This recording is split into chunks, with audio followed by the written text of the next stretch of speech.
This is The Process Shot. I'm Michael. I'm stuck in a haunted movie theater, and I've seen Me Time, a new buddy comedy from director John Hamburg.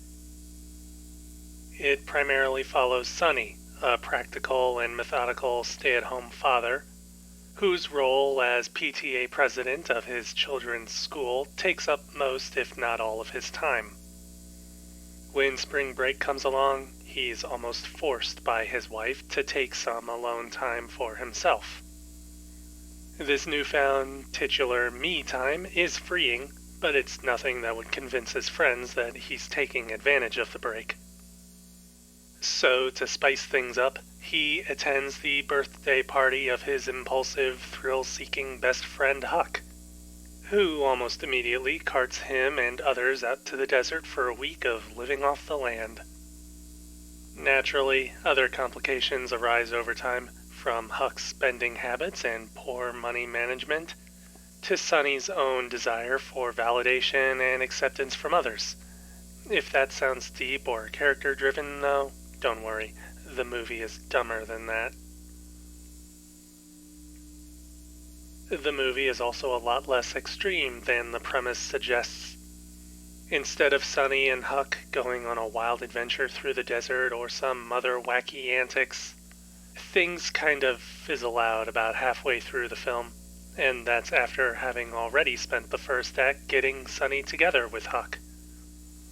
The party ramps up, as do the greater stakes, but then they ramp right back down after maybe one or two distractions.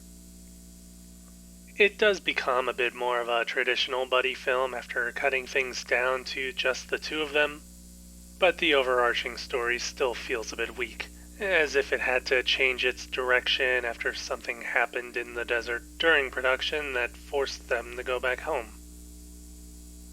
The movie does try to keep up the momentum, but it hardly hits anywhere near effectively enough to work. Either way, the other elements of the story aren't exactly anything complex either. Sonny and Huck don't exactly have creative or compelling character arcs, nor are Kevin Hart and Mark Wahlberg particularly convincing as best friends in the first place. I mean, they might be friends in real life, but here they're pretty much just going through the motions and taking what is probably an easy paycheck for them. It's especially apparent in how little they try to sell the greater lessons that they're supposed to learn by the end of the movie, which just adds together into a by-the-numbers comedy that's as lazily told as it is unnecessary overall. The production itself also has little going for it on a creative level. The movie's visuals are almost entirely flat and uninspiring, give or take a few establishing shots or stock footage clips, with the obvious focus being more on what is actually going on in the frame than presenting the movie in any interesting fashion. I'd wager that most of the movie in that department went into some CGI which only appears for one or two scenes before going away entirely. There are a few interesting buildings shown off, but that's not any indication of a budget or a real visual style, nor is anything interesting really done within them, much less anything done with these locations. The overall movie is pretty much like that, honestly. There's little to talk about because there's little that's actually done. It all just makes for a vehicle for the two leads, who already have careers and hardly need to stoop to this sort of trek. But they did, and I can only assume that the pay was all the convincing that they needed.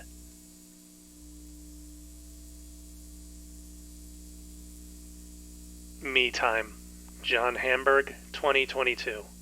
1 star. I wouldn't recommend it, unless you get paid well for your time too. I did this for free.